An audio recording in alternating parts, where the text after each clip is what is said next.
पिंपरी चिंचवड येथे पार पडलेल्या शिवकालीन मैदानी खेळात केम येथील शिवाजी प्राथमिक व राजाभाऊ तळेकर प्रशालेचे घवघवीत यश.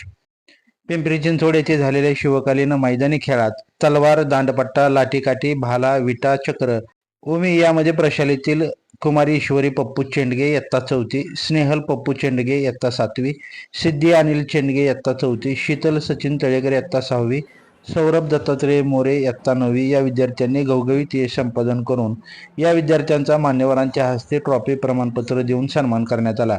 या विद्यार्थ्यांना स्वराज्य मर्दानी खेळाचे संस्थापक अध्यक्ष दत्तात्रय तळेकर यांचे मार्गदर्शन लाभले. या यशस्वी विद्यार्थ्यांचे संस्थेचे अध्यक्ष महेश तळेकर, राजाभाऊ तळेकर, प्रशालेचे मुख्याध्यापक विनोद तळेकर, शिवाजी प्राथमिकचे मुख्याध्यापक नागनाथ तळेकर तसेच सर्व शिक्षक, शिक्षकेतर कर्मचारी व केम केंद्राचे केंद्रप्रमुख महेश कांबळे, गटशिक्षणाधिकारी नलवडे यांनी अभिनंदन केले आहे. या प्रशालेचे केम व परिसरातून कौतुक केले जात आहे. लाईव्ह महाराष्ट्र झोन न्यूजसाठी संजय जाधव. लाईव्ह महाराष्ट्र झोन न्यूजच्या ताज्या अपडेट जाणून घेण्यासाठी लाईव्ह महाराष्ट्र झोन न्यूजच्या यूट्यूब चॅनलला सबस्क्राईब करा, तसेच बेल आयकॉन प्रेस करा. पाहूयात काही क्षणचित्रे.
Let's go.